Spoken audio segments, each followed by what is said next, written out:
What is going on, everybody? Welcome to the show. Another Thursday, another episode of Simply Sessions. We got Nico in the wings here, waiting to give us the latest and greatest in what's going on in Bitcoin. I hope you're all having a good week. It's finally warmed up here. It was minus 40 for what felt like 17 years, and now it's sunny and nice out. So we had a 50-degree swing in weather over the course Celsius in the course of a week. It was crazy. Anyways, so I'm feeling warm. I'm feeling happy. I'm ready to go. Of course, this is live. Anything can happen. So I defer to my friend Bill here. We'll do it live. Okay. We'll do it live. Fuck it. Do it live. I'll write it and we'll do it live. And thing sucks. If you have not already, please do like, subscribe, share, all those things. They help a ton getting this content in front of more eyeballs. Smash that little like button just below the screen right now. Give this a share on whatever socials you are on. And of course, smash that subscribe button and help me on my quest to 100K in 2024. I am Ben with the BTC Sessions. This is your Simply Session.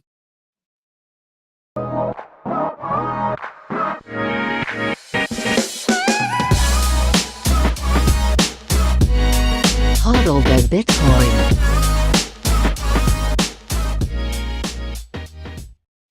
Before we bring in Nico, let's take a look at where we are in the market right now. I'm bringing up timechaincalendar.com, and simultaneously, I'm going to be bringing up the live chat. Everything that you say in the chat will be live for the world to see now from here on in, for better or worse. But back to timechaincalendar.com, we're sitting at $39,952 per coin. A single US dollar will grab you 2,503 sats. In terms of fees, oh my God, 24 sats per byte. Are you serious? I can't remember the last time. Very affordable to consolidate your UTXOs or do some coin join or open some lightning channels or any kind of on-chain activity you need to get done. Get it done. Who knows when the JPEGers will be back? So just be aware, be prepared, and get your ducks in a row. And of course, in terms of Bitcoin mined, 19.61 million of them. That's 93.37% of the entire supply. If you need additional help, if you've going through the tutorials and all that stuff, and all the free stuff on the channel, and you find you're hitting a roadblock, you can't quite make it through, you can head to my website, btcsessions.ca, and book me for one-on-one private education sessions. Shout out to sponsors of the show, hodlhodl.com. If you're buying Bitcoin and you have some priorities in mind that include peer-to-peer trading, instant self-custody, and no KYC, this is the place to be. You can sign up with just an email address. Once you're in, choose your currency, payment method, and amount, and you're off to the races, and you can view offers right away. They also have peer-to-peer lending with no rehypothecation. Links are down below. Now, when you do get some Bitcoin, you're going to want to secure it with the best hardware on the market. I love CoinKite, everything they're doing. Cold Card Mark IV is my go-to. I have all their goodies, tap signers, sats cards, block clocks, and I pre-ordered the hell out of the Cold Card Q. Can't wait for that thing to ship. So if you want to do the same or pick up anything else I mentioned, head over to coinkite.com. You can use code BTC Sessions at checkout for a hefty discount. Of course, backups are important as well. Seedor has one of the most beautifully designed and robust options on the market for steel backups of your seed phrase. These keep your seed phrase safe from the elements like fire, water, and corrosion. It comes in a full starter set where you can stamp in your seeds. As a disc and capsule design, you can swap out the discs if you need to change the seed or add additional information. And you can check out my tutorial on them as well. Links are all down below, depending on where you need to ship to. Make sure you get the best rate on the right link. Shout out to Nunchuk.io. They have you covered with your multisig needs, namely assisted multisig with their Honey Badger program. Basically, on your mobile device, you set up a multisig quorum with all kinds of different options for hardware like tap signer, cold card, and plenty of others. Once you're done and they handhold you all the way through, you have a baked-in inheritance planning system where your sats will get to your next of kin should anything happen to you. And the whole thing is no KYC. You don't need to give up your private information to have it set up and be working for you. So check them out, nunchuk.io. I also have a full tutorial. And finally, shout out to Start9, your sovereign computing solution. These guys do plug and play devices to host your Bitcoin and digital life. So Basically, you can run things like Bitcoin Core, your Lightning node, mempool.space, files, passwords, photos, Nostr relays and clients, and even some AI tools as well. They have everything from entry level all the way up to what I'm running, which is the Start9 Server Pure. If you do want to pick up the Pure, of course, I have a code BTC Sessions with a little plus sign at the end of it, and you can find it all at start9.com. With that, enough of my rambling. Let's get Nico in here and let's see how he's doing, man. Dude, good to see you. Yo, what's up, man? Good to see you too. How's your week? Good, dude. Good. Just focusing on Simply. Gonna probably start making more content next week. I've been kind of coasting these last 2 weeks. Haven't done that in quite a while. So yeah, man. And just been doing that. So can't complain. Love to hear it, man. You seem zen. You've got a zen aura to you now. You seem like at peace and like ready to how far into the video? You're ready to fuck shit up is what I'm getting at. Oh man, I'm so excited. Good to hear that, man. I felt when you said zen, I think I felt my tip, vibrate a little bit. Are you coming to Madeira? Yeah, I am. So I talked to them like 6 months ago and they're like, yeah, you're coming. I was like, okay. And then I never heard from it again. And then I saw the Twitter post and I'm like, I guess I'm going. However, my wife is expecting, in the next 2 or 3 weeks. So if it's delayed a little bit, holy Lord, I'll probably not be able to make it. Yeah. Well, if you are there, Mrs. Sessions will be there to touch up the tips for you if you would like to partake in that. But either way, I mean, how exciting! Another Bitcoiner. Kid's gonna come out with a streak, I swear.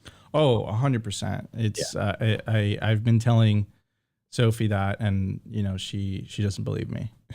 Denial. It's denial. Awesome, man. Well, let's pull up your screen here. What's been going on? What's the top of mind this week? Dude, I mean, we live in this like strange reality where, we're getting like initially when we were like going through this turbulent time and, same thing's happening in Canada, by the way, like this like rise in totalitarianism. You would have like little snippets of like them hinting at like them being tyrants and them saying the choir part aloud, but we're so far in the movie that now they're just saying it bluntly, like the choir part aloud. And here's Christine Lagarde basically admitting that if they don't roll out these CBDCs, she doesn't believe that, central banks are going to be a thing. Right. So, again, like it's just kind of saying the choir part aloud. It's pretty crazy. So I'll play the video. There is clearly an aspiration, a desire for digital payments, much more so than it was in the past. And this is growing. We are now, in the surveys that we've conducted across the 19 members of the Euro area, we have more than 50% of the respondents who say, we want digital payments. Well, less use of cash, demand for secure and riskless payments. Where do we stand? We central bankers, we have been operating as a monetary anchor in relation to the commercial banks and the private money. If we are not in that game, if we are not involved in experimenting, in innovating in terms of digital central bank money, we risk losing the role of anchor that we have played for many, many decades.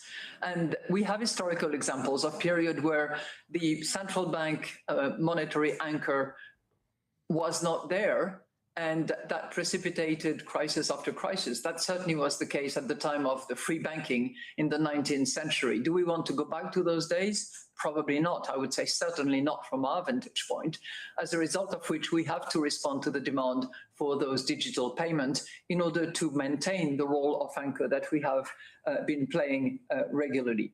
So, I mean, like so much sauce and so much things said out loud. And the thing that I want to focus on is the aspect where she's like, we have to innovate because if we don't innovate, we risk ourselves from being left behind. But I see, I'm calling BS here because The innovation is the 21 million hard cap. The innovation is the unconfiscatable wealth. And governments and central banks can't help themselves but to betray those two things. Like, they're going to want, like, and you kind of hear this rhetoric coming out of the US too, when they're talking about CBDCs. And it's like, yeah, people want digital payments. Digital payments already exist, like Venmo, Cash App, Zelle, and they're very effective and they're smooth. Like, they do have their limits, but for daily payments, they're very seamless, right? So what is the necessity of this CBDC? I don't think it has anything to do with innovation. I think it has to do with, like, they're freaked the F out because people want an alternative and they're trying to make themselves seem useful. It's like, yeah, you could trust us, but unless they give up those two things, which I think they'll never be able to give up, you can't out innovate Bitcoin. Like, the innovation is the 21 million hard cap. The innovation is a deflationary currency. The innovation is unconfiscatable wealth. That is the innovation of which they have nothing to stand for. I mean, they have nothing to gain offering that to the public, in my opinion.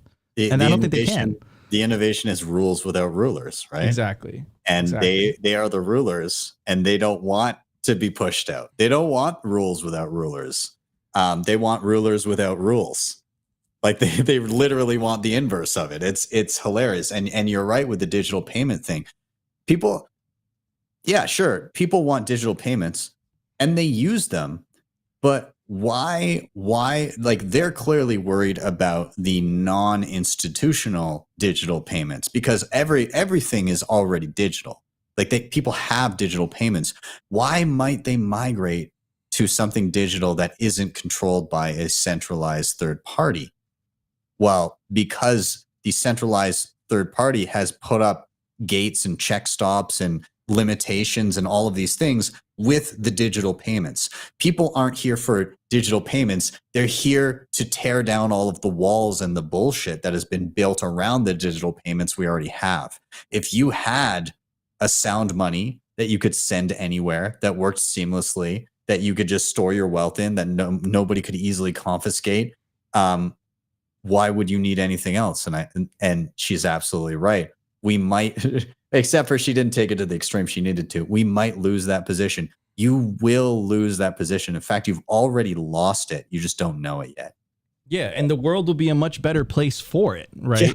Yeah. The aspect, the thing that she brought up, she's like the wildcat era of, the 19, like, Ron Paul has the best quote. He's like, it's not a coincidence that the bloodiest century in human history was the century of central banking, not to mention the fact that the Great Depression happened with central banks. The 2008 Great Recession happened under the central bank. So she's advocating for, like, the theoretical stability that central banks, quote unquote, give, and ignoring all the downsides, right? Ignoring the massive wealth inequality created by, the Cantillionaire effect, like ignoring all the downsides, right? Yeah. Ignoring the fact that no one can afford anything, right?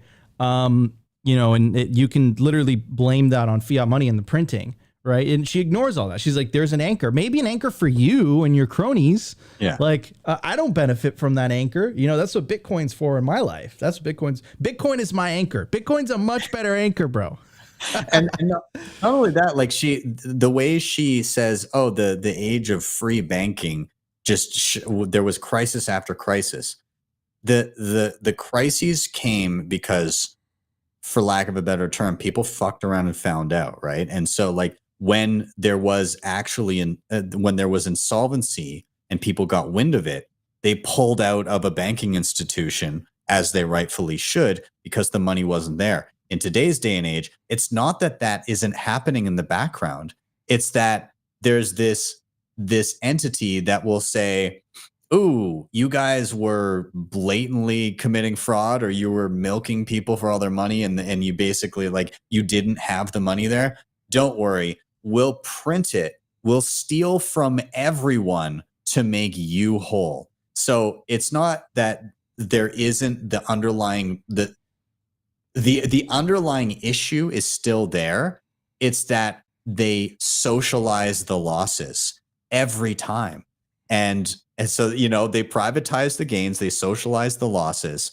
And so they they smooth it out by slowly robbing from everyone, rather than when somebody pulls that kind of stuff, it's very, very evident very quickly. And those people rightfully go out of business. Some people may get hurt in the process, but it's a check on that fucking around and finding out. The finding out actually happens when you don't have a backstop with unlimited printing. Of course. And that incentivizes like running a good business, right? Yeah. And then we kind of live in a world, and I love how you mentioned that stuff, because we live in a world where there's big companies that they're too big to fail. They even tell you, like, what does that even mean, too big to fail? Like, you know, and it's like, and it you know, the 2008 financial crisis is a great example of that. And, you know, the consequences of that, you know, specifically on the lower middle classes, which tends to be the younger generations, right? Yeah, it's, you know, it's again, it's hubris, completely disconnected from reality, and they can't help but to print, and then they can't help but to want to confiscate, you know, at a moment's notice. Anyways, so in other news, this happened a couple weeks, like a month ago, but we never covered it. We never had a chance to cover it. But I thought it was really interesting. So a couple things about Milei. So I think we spoke about it last week, which was he was in Davos, and he said the quiet part out loud. He said that governments no longer need to, the state no longer needs to control the means of production. They have a money printer, right? And that's such a strong statement, right? So moving the Overton window, shattering the Overton window. But in other news, here's what's happening in Argentina. So Argentina's Milei wants people to declare their crypto holdings for lower tax rate. It goes on to say the bill includes provisions for an asset regulation scheme that would allow taxpayers to legalize crypto holdings without having to provide additional documentation about where the assets came from. Like, I get it, right? A lot of people are, you know, are basically saying that they're fans of this guy. He's an Austrian economist, but now like the wording from this is very strange, right? It's like it would allow taxpayers to legalize their crypto holdings. And we're going to get to that whole legalization aspect because, you know, governments have been used to controlling the money flows, right? Like for the longest time. But here's the thing.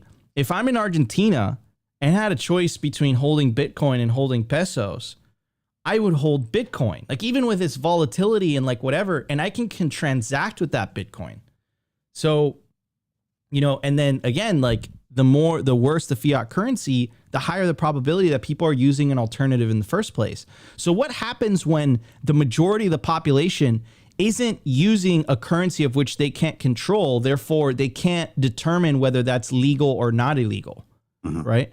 What happens then, right? The whole facade of, declare it and it's not legal, like, you know, and we'll kind of connect the dots with what's happening in China, because I think that was major news. Here's Giacomo. He said, bad. Besides the fact that crypto is just a useless scam, exposing your public keys to the government is just one step removed from the effectively extracting your private keys from you. Boating accidents are the way. Yeah, I mean, 100%. And again, it's kind of a little bit disconnected from reality. I understand where the Argentine government's coming from, right? Because the vast majority of people haven't, quote, declared their crypto. And now they're just looking for tax revenue because the country's essentially broke. And then you connect it with what's going on in China, right? So if Argentina is having a problem, an issue with people not declaring their quote unquote legal crypto, take a look at China. I think China is a great example, historic example, because of what happened during the China ban. The hash rate dropped like 50%. There was a market dump. It's part of the reasons I believe Bitcoin didn't hit 100K last cycle. But this is such a strong article. Bruised by stock market, Chinese rush into banned Bitcoin. So it goes on to say, Dylan Run, a Shanghai-based finance sector executive, started moving a bit of his money into cryptocurrencies in early 2023, when he realized that the Chinese economy and its stock markets were going downhill. Crypto trading and mining has been banned in China since 2021. Run used bank cards issued by small rural commercial banks to buy cryptocurrencies through gray market dealers and capped each transaction at $6,978 to escape scrutiny. Goes on to say, quote, Bitcoin is a safe haven like gold. It goes on to say, like Run, more and more Chinese investors are using creative ways to own Bitcoin and other crypto assets that they believe are safer than investing in crumbling stock and property markets at home. They operate in a gray area. While cryptocurrency is banned in the mainland China, there are strict capital controls on capital movement across the border. People are still able to trade tokens such as Bitcoin on cryptocurrency exchanges such as OKX and Binance. Mainland investors can also open overseas bank accounts to buy crypto assets. It goes on to say, and there's a specific statistic. Here it is. Despite being banned, the Chinese crypto market recorded an estimate $86.4 billion in raw transaction volume between July 2022 and June 2023, dwarfing Hong Kong, which witnessed a $64 billion in crypto trading. So even though, is a signal here, even though this thing is completely banned, and even though Bitcoin mining was completely banned, there's still $86.4 billion worth of transactions, and it's still estimated that between 10 to 15% of the hash rate is still located in China. This is incentives. This is Bitcoin's incentive. This is why we're going to win. This is why people like Christine Lagarde, and they're talking their nonsense, they don't understand how powerful this technology is. People are not looking for, quote unquote, more efficient payments. What people are looking for is non-state currency that's going to offer them, a cap supply and unconfiscatable wealth, right? So whether you're the government of Argentina or the government of China, like even in China, one of the most totalitarian states in the world, people are just like, I don't care. Like, that's what it's telling me. It's like, I don't care. I'm willing to take the risk of going to jail because I want to benefit from this technology. They already lost. They just don't know it yet. Yeah. 100%. Yeah. I mean, it's if China can effectively ban it, who will, right? Like the US, I mean, there might be, I mean, New York State is probably in the running, right? Like it is funny to see when there's a service and they're like, we cannot serve people in Iran, North Korea, or New York State.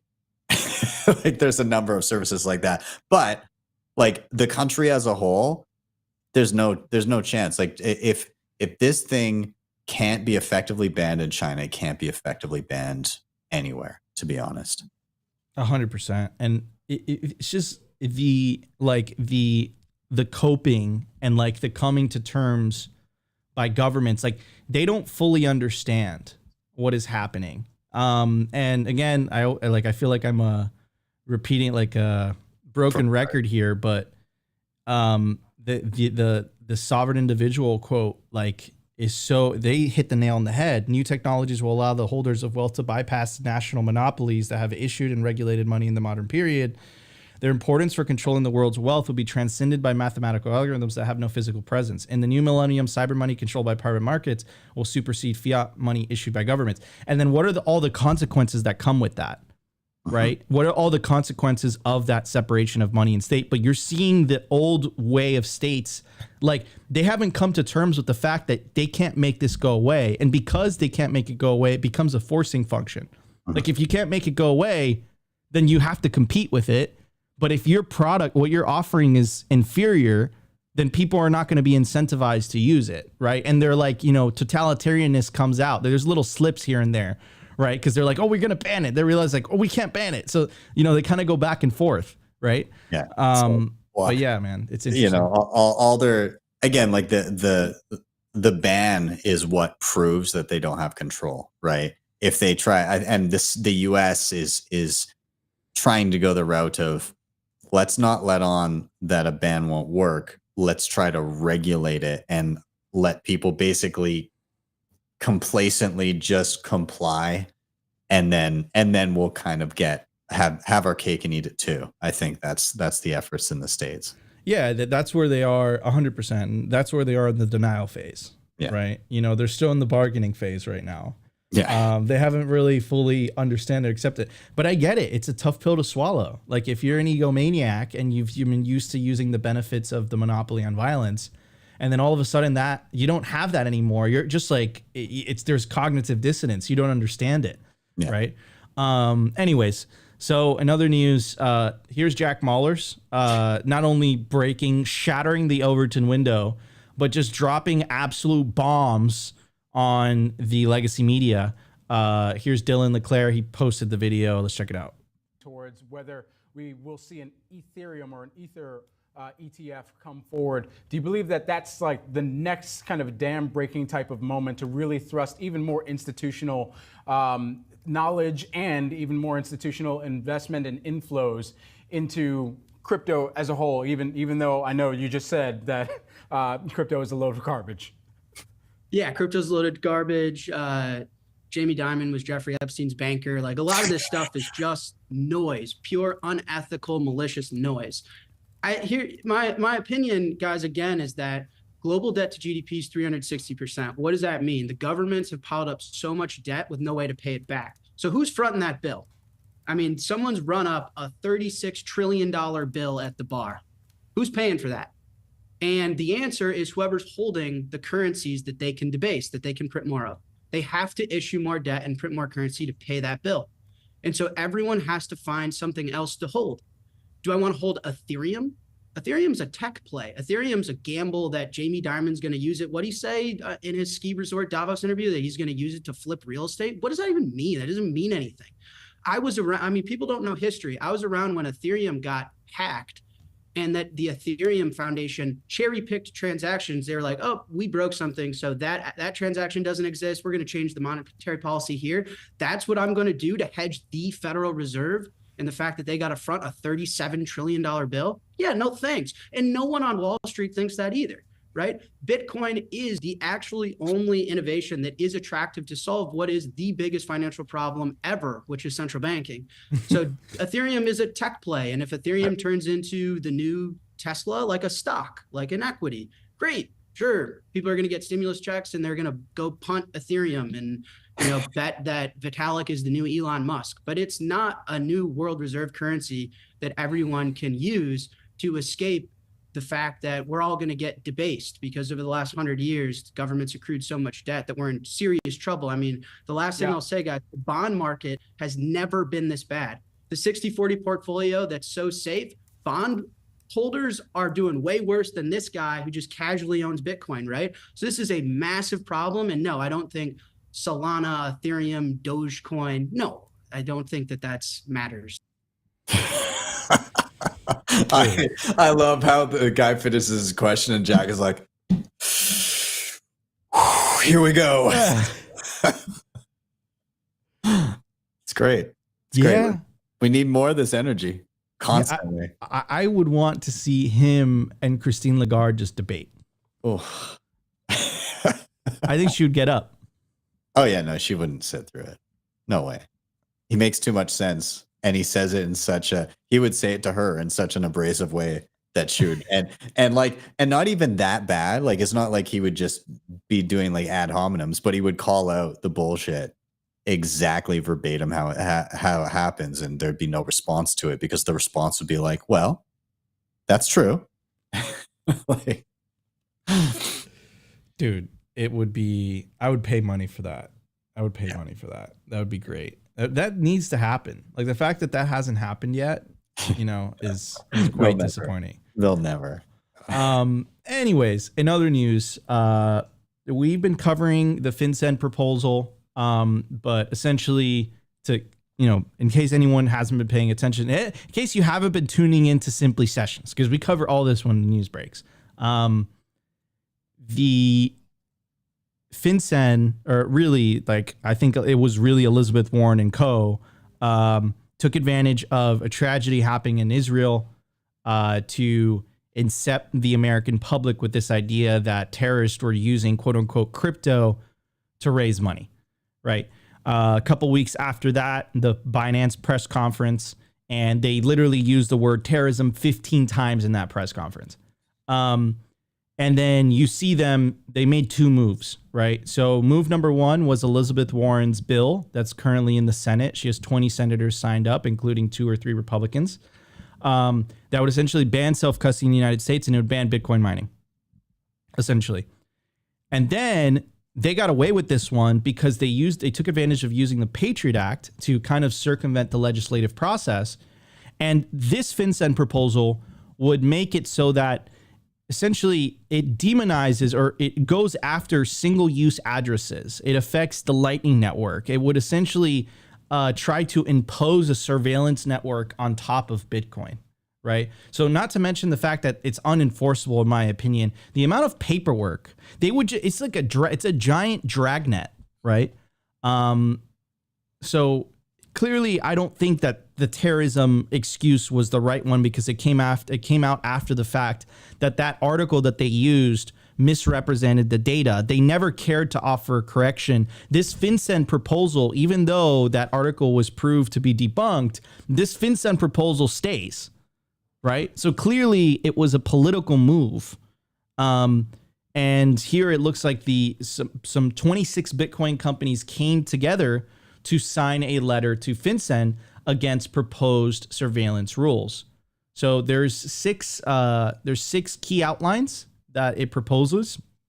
So the first one, and I just want to give a shout out to all the Bitcoin companies. So Samurai Wallet, 1031, River Strike, Ronin Dojo, Swan, Primal, Grid, Zaprite, Peach, Mempool.space, Upstream Data, Stack, Vita, Voltage, CoinKite, Mutiny, Standard Bitcoin Company, Satoshi Energy, Cathedra, Anchor Watch, BitNob, Oshi, Battery, Fold, Start9. So, and there's 6 key outlines. So the first one is FinCEN should exercise caution and either withdraw entirely or narrowly tailor the mixing transaction NPRM, because if adopted, the mixing transaction NPRM would not only represent the first time FinCEN used its Section 311 powers against a class of transactions, but also the first time FinCEN has ever imposed Special Measure 1. Number 2, the mixing transaction NPRM proposes a rule that is an improper and overbroad application of Section 311 measures to archive transaction surveillance and suppress that FinCEN does not otherwise have a lawful basis to undertake. 3, the mixing transaction NPRM should be withdrawn because the proposed definition of CVC mixing is overbroad and targets lawful activity in a way that makes the agency's proposed action arbitrary and capricious. 4, the mixing transaction NPRM should be withdrawn because its inaccurate depiction of standard security practices as mixing impermissibly restricts the capacity of users to protect their property so that FinCEN can conduct a phishing expedition. Number 5, the mixing transaction NPRM should be withdrawn or significantly narrowed in scope because FinCEN's required statutory analysis fails to adequately value the legitimate uses of CVC mixing services and unduly burdens legitimate users and financial institutions. Number 6, the mixing transaction NPRM should be withdrawn because it requires covered financial institutions to perform law enforcement function to accomplish FinCEN's AML goals, which FinCEN, DOJ, and law enforcement can achieve using existing tools when they have a proper legal basis to employ those tools. So, I mean, like, bro, that is a bunch of legal mumbo jumbo legalese, dude. That is a lot of, high level writing and all that stuff. But I mean, fine, address all their claims head on and do it in a way that they can't poke holes in it. I'm totally for it.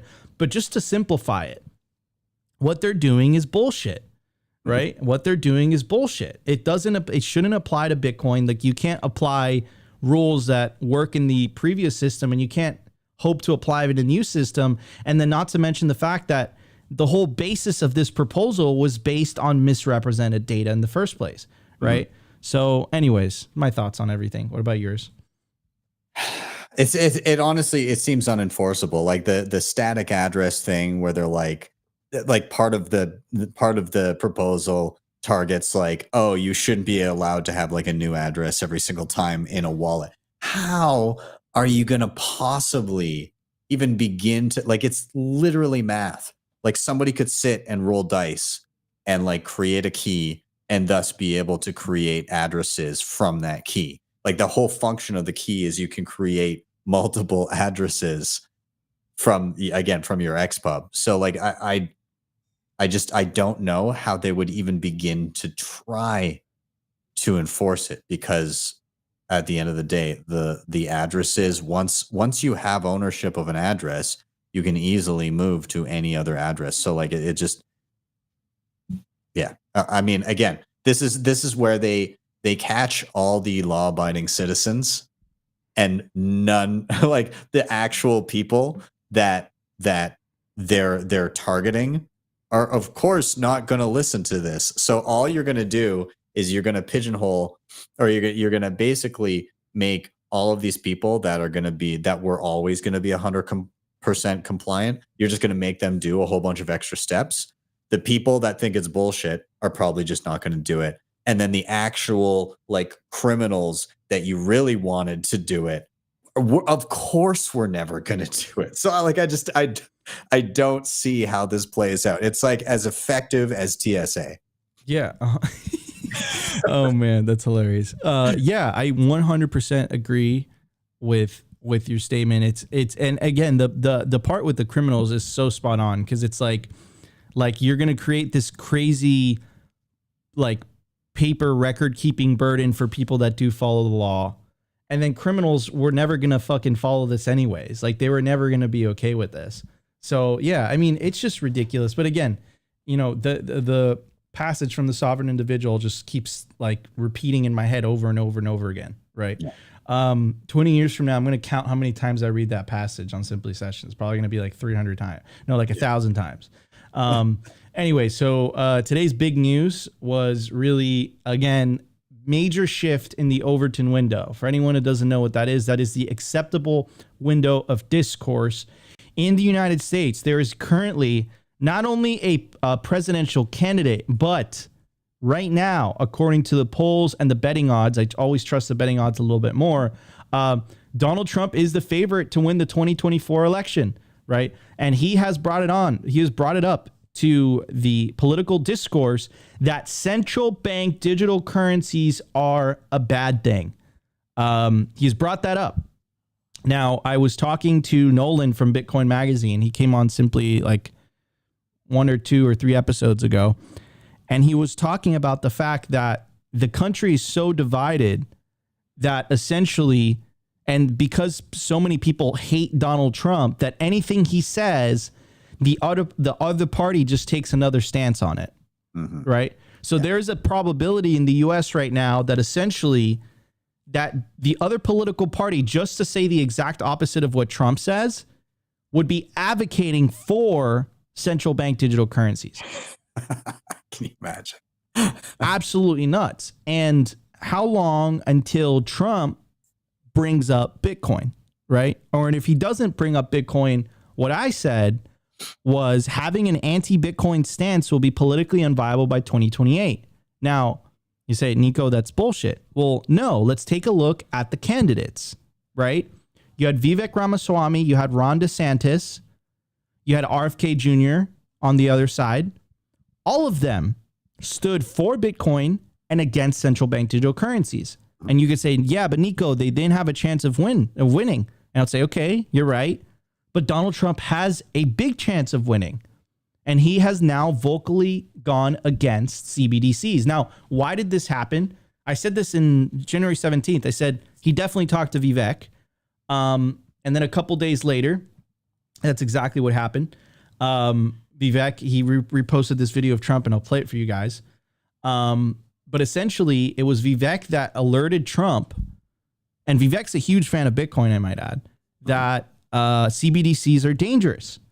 And I remember the first time that Trump brought it up to a speech, which was this one. He was surprised by the reaction from the crowd. He was like, holy cap, the crowd knows what this is, number one. And number two, the crowd feels really passionate about this issue. So of course, he's a politician. What he does, he's bringing it, like, he's like, okay, this is a good talking point. I'm going to keep using this. Yeah. So anyways, I'll play this clip. And this I do for Vivek.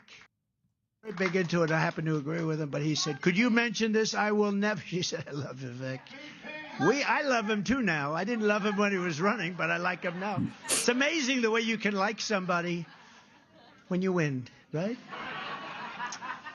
But Vivek is great. He's really great. But he wanted this, and I'll give him full credit for it. It's very important, actually. I will never allow the creation of a central bank digital currency.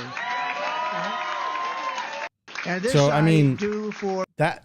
Look, I know a lot of people are like, Nico, he didn't advocate for Bitcoin, and I agree with that. Yeah.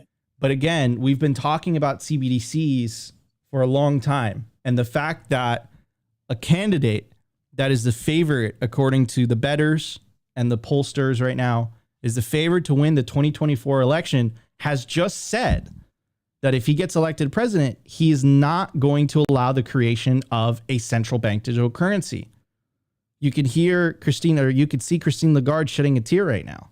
This is like a major shift in the discourse. This is a big effing win, in my opinion, even if he doesn't say Bitcoin directly. And Nolan was predicting that he will say Bitcoin in the next couple months, right? So anyways, that's my take on that, on all that. So what I'm curious is, do you think that there could possibly be an instance, like, okay, let's say it comes down to the actual presidential debates. This gets brought up. What do you think Biden, or the puppet representing Biden, or the replacement for Biden will respond to? Do you think that they're going to take the opposite stance, or do you think that they will be like, actually, I agree with Mr. Trump? Like, is that...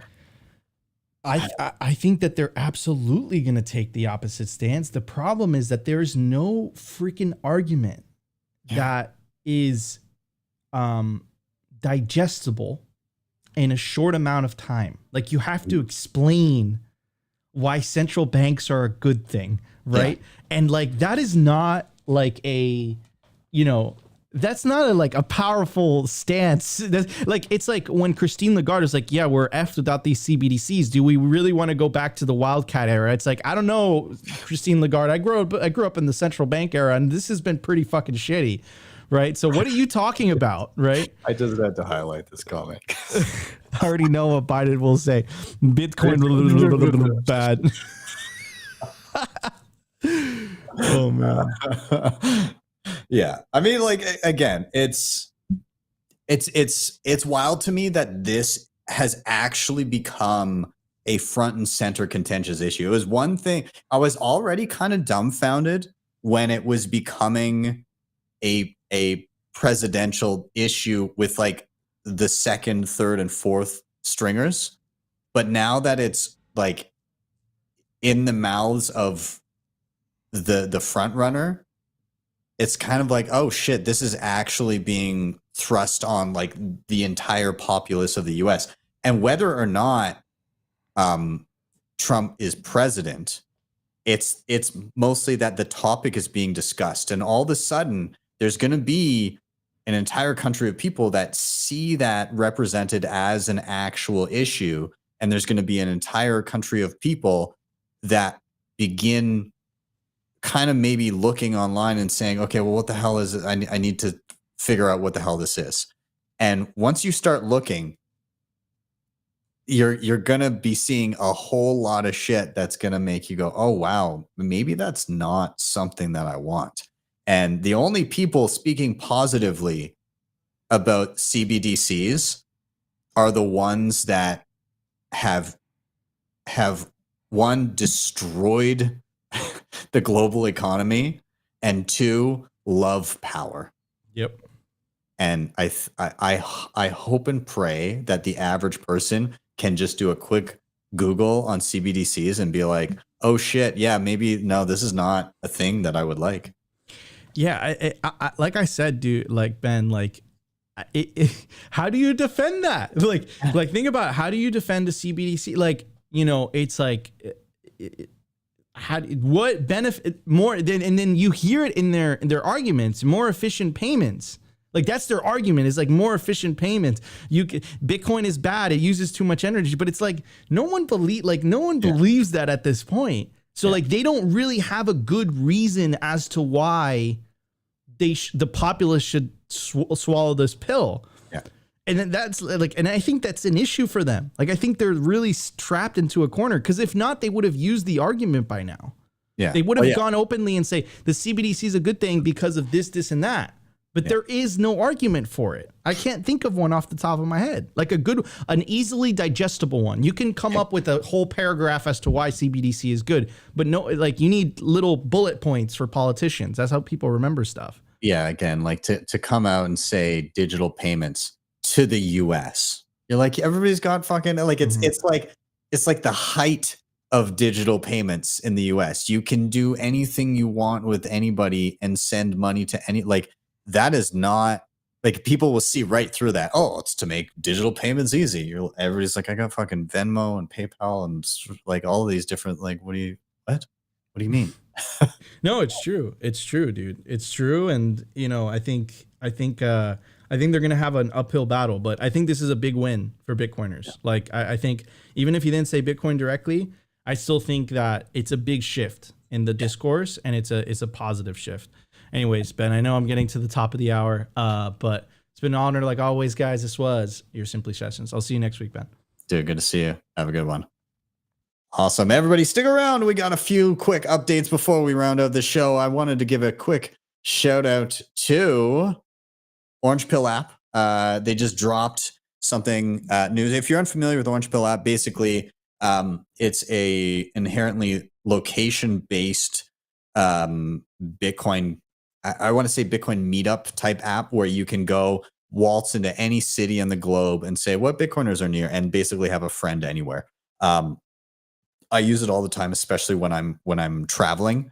And again, you can just kind of waltz into a city and be like, oh, is there any Bitcoiners here? And just like be able to have a coffee with them. If you have if you are unaware of a local meetup, it's very handy to plug it in and say like, oh, are there Bitcoiners around me? Anyways, whole point is they just dropped a new section for merchants. So if you're a Bitcoin merchant, if you have a business that accepts Bitcoin, you can list yourself in the Orange Pill app. And so I've been kind of, I had my local market here that we set up in December. We're doing it again in March. And so I'm been trying to share this with everybody that was part of the market to see if they can list themselves there. I've seen a good handful. Some of the farmers and the ranches and the people that sell like eggs and beef and stuff have been signing up there, which is super awesome to see.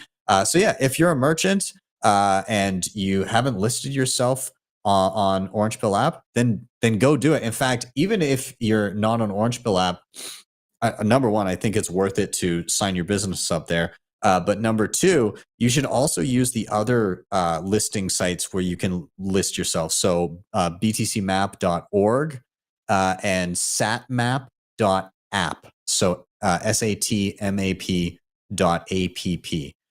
So Orange Pill app, btcmap.org, and satmap.app. And so you can list, the first two are brick and mortar. So you got to have a physical location, whereas satmap is more like you can be regional. You can say like, oh, I'm in this area, but there's no like fixed address. So you can hire me out or whatever.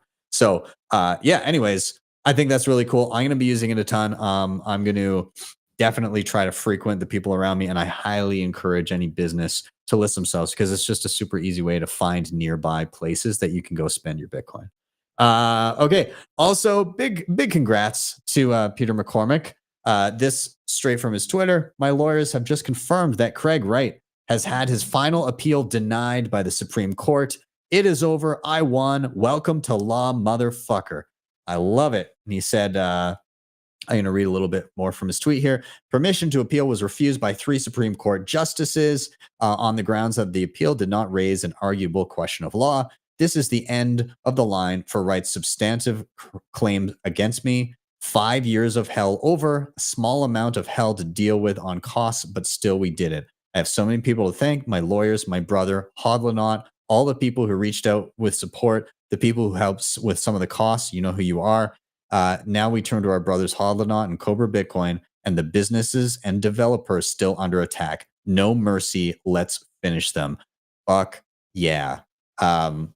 Again, this, yeah, they tried to settle the Copa case, which is coming up in a couple weeks. Copa basically said, no, we are taking this all the way to the end.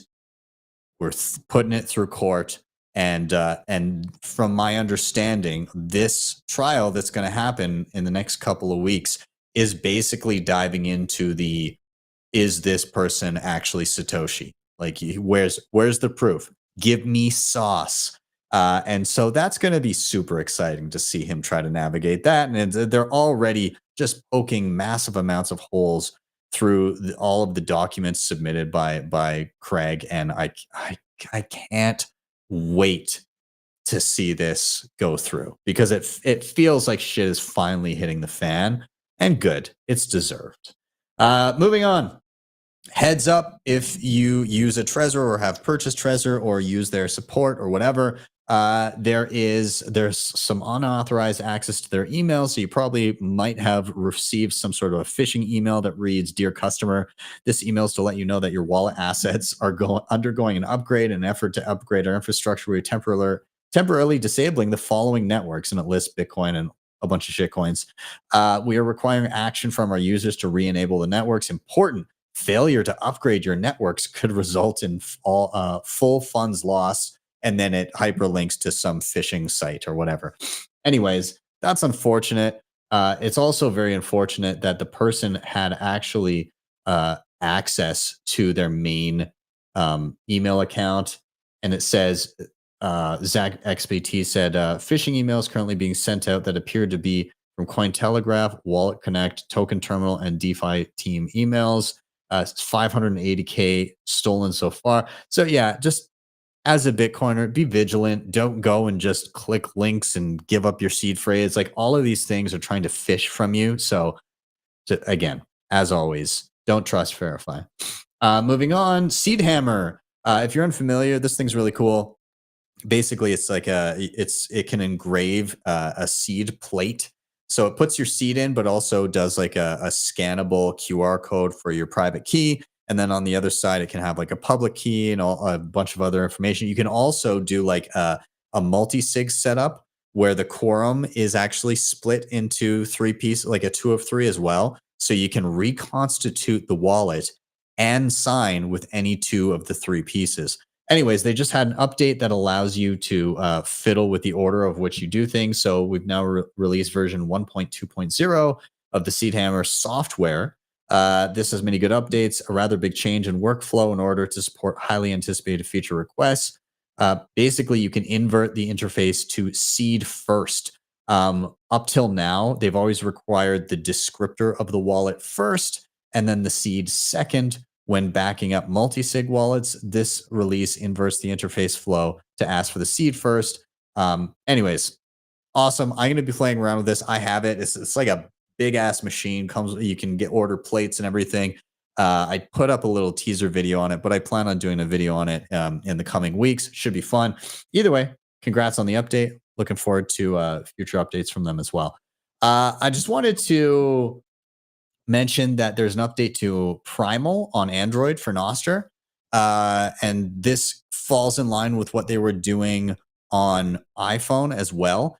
And it has like an actual native integrated Lightning wallet, which is actually really cool. So I think of Primal as like a super awesome and easy way for a newcomer to onboard not only to Nostr, but also to Bitcoin. And reason being is it's just kind of all automated. You get in there, you generate your key, and then you can also just from the actual app, there's like a little zap button in the middle, and that takes you to your native wallet, and you can just hit buy, and it'll default to, like, I'm in Canada, so I don't know what the default in the US would be, but it basically said buy $5.99 worth of Bitcoin. And it just goes through either your Apple Pay or your Google Pay account, and we'll just use the credit card on file and buy you like $5 or $6 worth of Bitcoin, and it'll go directly into your Primal wallet, which you can then use to zap people, and you can also send to any external Lightning wallet that you want. In the background, so keep in mind that the wallet in Primal is a custodial Lightning wallet, which again, the default is you're buying $5 worth of Bitcoin. So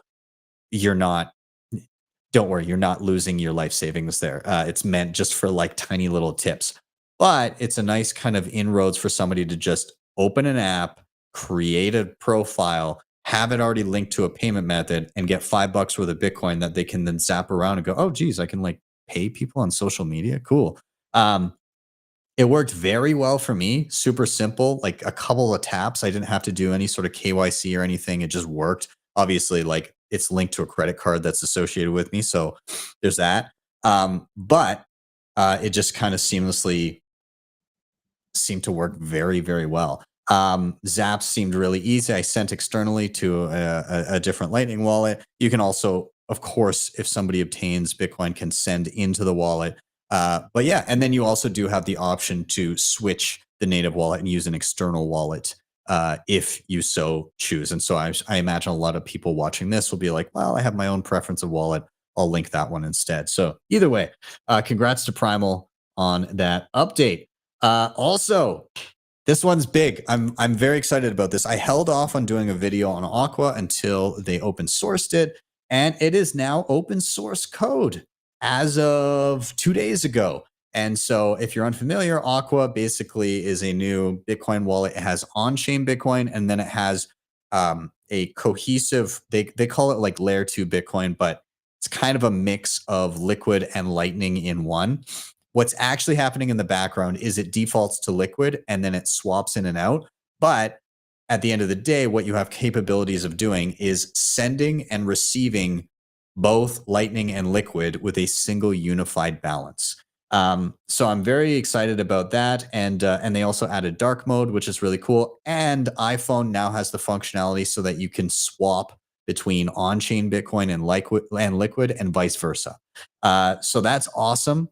And I'm going to be playing around with this, and I'm going to be doing a tutorial next week. So keep your eyes open for that. But either way, I mean, this is kind of becoming, I think it's kind of becoming my day-to-day, just like spending wallet.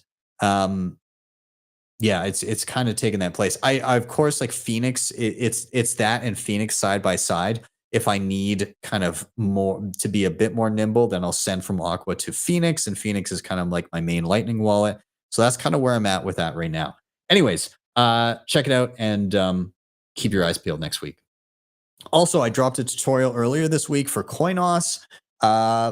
It's cool, works easily. Again, I like the unified balance, and you can also onboard really quickly. I consider this one more of like a brand newbie just playing around for the first time, just trying to get your head around transactions, because of course it's fully open source, but it's also custodial.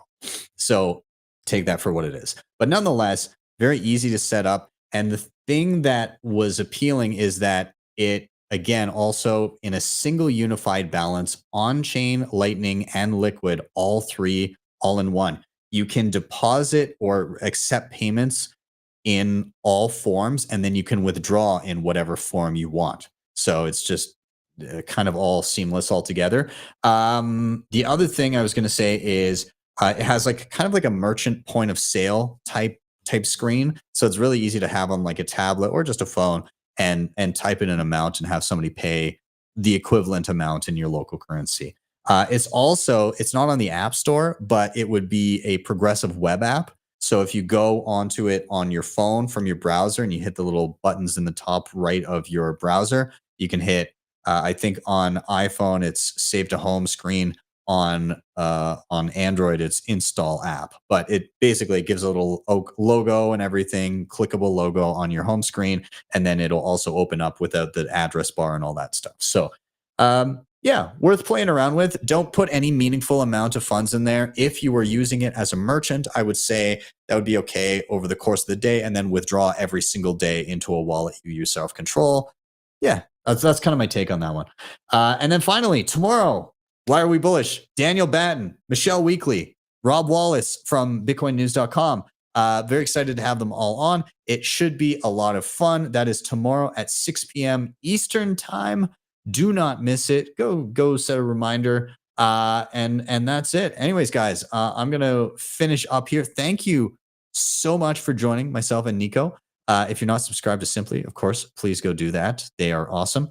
If you want to help with the show, like, subscribe, share, all those things, super important. They help get this show in front of more eyeballs. If you want to help in another way, hit up the sponsors I mentioned down below. And then finally, again, if you need any additional help, you've been working through some tutorials and maybe you just need that actual hand holding and that reciprocal, am I doing this right? Or, being able to ask little questions as you're learning something, wallets, hardware, multisig, privacy, running a node, whatever it may be, feel free to reach out to me. There's a QR code on the screen that you can scan. It'll take you right to a spot where you can book me for private one-on-one education sessions, or you can just head to my website,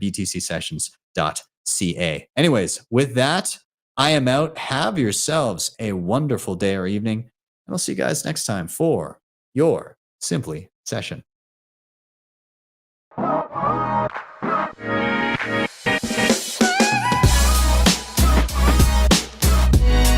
Hodl the Bitcoin.